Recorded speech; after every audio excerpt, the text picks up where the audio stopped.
I was teaching one of my students. He pointed out one of the girls, this little white, blonde hair, blue-eyed girl. She's like, "That's my girlfriend." I was like, "Oh yeah?" He's like, "Yeah." He's like, "I would never date a black girl." And you know us girls. I was like, three of us. Yeah, like, I was like, they're teaching in separate corners, and we're all like, "What?" You forgot to mention, this boy is mixed himself. Yeah. So I was like, well, he needs to validate this statement that he just made.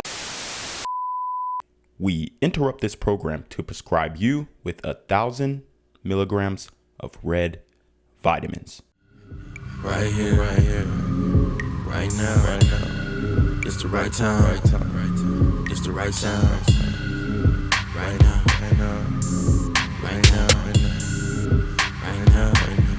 till the whole pipe down,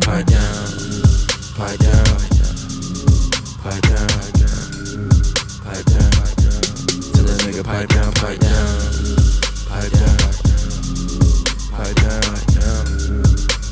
What's good, Shadow Realm? It's your boy Reclaim Your Throne coming at you with another crazy video. But first, my goal is to get to 10,000 subscribers by the end of the month. So make sure you go ahead and like, comment, share, subscribe. And you already know, Reclaim Your Throne. I was teaching one of my students. He pointed out one of the girls, this little white, blonde hair, blue-eyed girl. She's like, "That's my girlfriend." I was like, "Oh yeah?" He's like, "Yeah." He's like, "I would never date a black girl." And you know us girls. I was like, three of us. Yeah, I was like, they're teaching in separate corners, and we're all like, "What?" You forgot to mention, this boy is mixed himself. Yeah. So I was like, well, he needs to validate this statement that he just made. That was pretty brash and bold. And I was like, "Young man, why would you?" And he's like, "First of all, they loud." I was like, he's like, "They think they bougie and they're annoying and they ugly." But to me, the fact that a child would even say that shows that somehow there is this mentality. Like, I'm not saying even majority of black men feel like that. And statistically speaking, the rates of interracial marriage, like how much they've risen, is like over 100%. Right? Yeah, I did look at it. 100%. I believe so. Wow. I was teaching one of my students. So honestly, all three of these women look mixed or potentially racially ambiguous.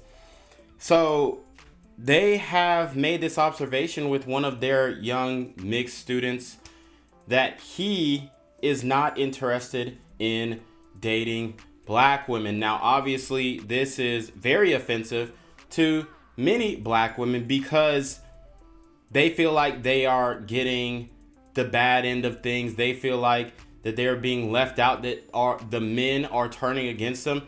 And the reality is they're turning the men against themselves. What this young man had observed in his short life, the short time that he has been on earth, it pretty much lines up with all of the stereotypes and statistics. And it is actually concerning that you have a young boy who is noticing these things about sisters and expressing them. And it does start young, right? Because a lot of these young men are seeing maybe the way that their mothers interact with them, or the way that other women interact with them, and the demeanor and the way that they present themselves in reality. And it is not something that is attractive, okay? The mean thing, it's real. It really is. The loud thing, it's real. It really is. The weight thing, it's real. And I think that as long as black women continue to deny these things, then they will never face accountability and work to improve themselves as a group, as a whole.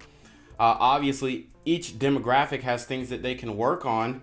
But I think in particular, when it comes to black women and attracting black men, they're going to have to go the extra mile because of the decades of just disregard for what black men have said and stated that they wanted on a regular basis. It's being completely ignored. And I think that we're going to continue to start seeing an increase in upward trajectory of black men dating IR, black men getting their passports, black men becoming SYSBM, because at this point, it's like we have no option, right? When you have 75% of the women who are overweight and obese, and you are an in-shape black man, and you're not going to settle for a fat woman, then that leaves 25% of the women. And then you have to take into account the women who are homosexual, who are dyking, okay? Then you have to take into account the women who are actually pleasant and aren't mean and don't have the bad attitude. And if you want an all-natural woman, you have to take that into account, and then think about, okay, all the black women who don't wear weaves, and then that gets narrowed down to a very small percentile. And at this point, it's like, you know, why would I look for a needle in a haystack when I can find a stack of needles and pick through those? Okay, quickly before I go out, the girlies want to know if black British women are not dating black British men. Who are they dating? The answer is, we're dating white guys.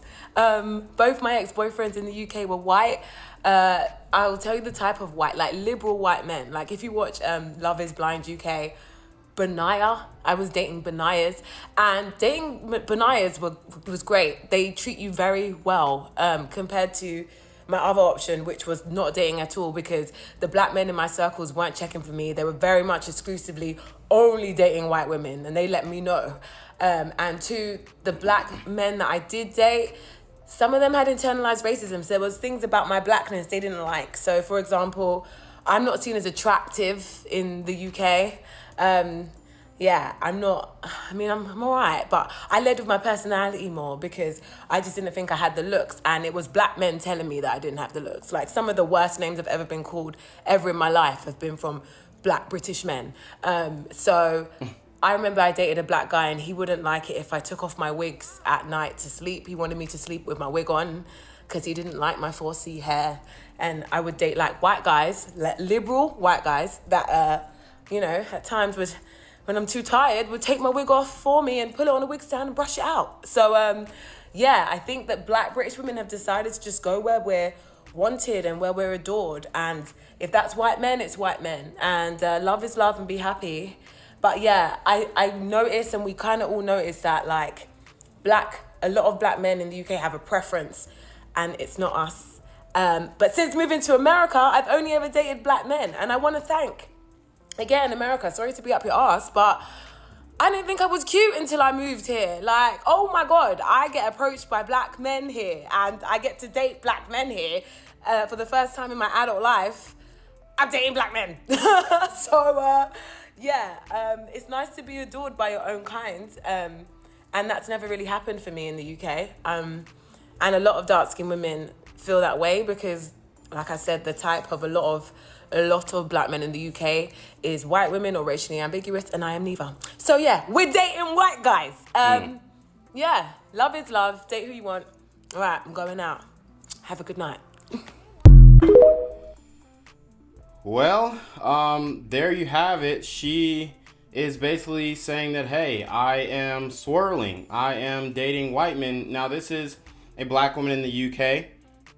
I know the culture is pretty different out there, but they're facing the same issues that black men are having when it comes to black women. But I think it's less obesity over there when it comes to UK black women. But the same issues, okay? You heard her mention how when she was dating a black man, he didn't like when she took off her wig and all this kind of stuff. And that's why it's important to present yourself as you actually are initially, instead of wearing all these wigs. And because it may not have been so much that he didn't like the 4C hair. It could have just been, I met you like this and you were actually like this. And men feel catfished by that. Men feel deceived by that, okay? When you are wearing hair on your head, and some men, they just can't tell if it is real or if it is not, and then they think that it's real, and then you go and take your hair off and you bald-headed underneath, or you got, a Kobe fro, then the man is going to get immediately unattracted to you because he met you one way and that's not how you actually are. And I think a lot of black women do this where they're like, oh, men don't like our natural hair. No, that's not true. It's just that you're presenting an unnatural look and we can't tell if it's you or not. And then by the time we get to the point where we figure out who the real you are, it's diametrically different to what we thought we were getting. So it's as if you are buying a brand new car and then you get to the car dealership, you get to the car and you think, and you bought the car, and then you open up the hood and it doesn't have an engine in it. All right. It's the same exact thing. And I think that black women are overlooking this, especially when they present themselves out into the world. Because at this point, I don't even think that is her real hair. I think it's a wig. I don't know. But if it was her real hair, I would say that it looked good. She's not a super ugly woman or anything like that. There's nothing particularly wrong with her. I'd give her 5. She is average, okay?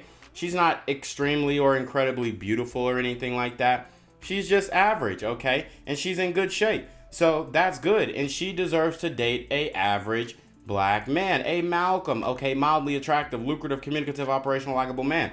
But a lot of times they are, reaching out to men who are 10 times more physically attractive than they are. And they think they deserve these men when in all actuality, you deserve an average guy. But they can't fathom that, and then they're dating these white liberal men who, let's keep it a buck, if she really liked them that much, why didn't she get married to one of those men? It doesn't really seem like she likes them that much, and then she's on TikTok expressing how she wants black men to approach her more, and how when she came to America, black men approached her more, and it shocked her. So, I have no problem with the swirler movement or these women dating out, but just understand that there's going to be different challenges that come with dating a white guy. And the reality is they lower their standards when they date white men. They have a certain standard for black men that they will accept. You have to be thug max and you have to be a corporate business type as well. But when it comes to white men, you can be the squarest dude and they will accept that. But if you're a black man and you're a square, then you are considered lame. If you're a black man and you're educated and you're smart and you have interests outside of, hood stuff or rap music, then you are considered lame to them. But a white guy, when they are dating these types of women, he could be the most basic, boring guy. And just because he's white, the woman is going to accept that. So very, very interesting video here. A lot of things to unpack. I definitely want to hear you guys' thoughts and concerns about her take on dating as a black woman in the UK, dating black men, dating white men. What is the difference? How do they present themselves differently? It doesn't seem like this woman is, a headache or one of these ratchet black women, but you can tell that there might be some internalized self-hate, right? The same thing that they try and come at black men for. I mean, she's literally expressing it online, right? When black men talk about dating app or dating out, we're not talking about, oh, well, I don't think these people like us or anything like that. No, it's pretty much, we understand what these women like and we don't like that. So we're going to something that we actually like and where we can be appreciated at. So you already know what it is. It's your boy Reclaim Your Throne. Make sure you like, comment, share, subscribe. Send your relationship request to the email down below with a screenshot of your CashApp so I know you're paying your tithes. Man, y'all already be on your motherfucking name with the BS. You already know. Reclaim Your Throne. Become an elite level athlete? Well, look no further. The Reclaim Your Throne Elite D1 training course is all you need to take your performance from subpar to the creme de la creme of athletes all around the world. The purpose of this course is to give you a comprehensive weight training, speed, flexibility, recovery, and endurance program that is meant to prepare young athletes for collegiate and professional sports. This course is packed with over 2 hours of creative, action-packed lifts narrated and coached by yours truly to assure increased strength, speed, flexibility, recovery, and endurance. Hey, I get it. Training alone can be tough and can even make you feel misguided or somewhat unmotivated. But with this course, I walk you step by step through each and every lift to make sure you're using the proper form to prevent injuries and that you're hitting the correct muscle groups to render maximum results. So what are you waiting for? It's now or never. So go ahead and get the training course today so you too can reclaim your throne.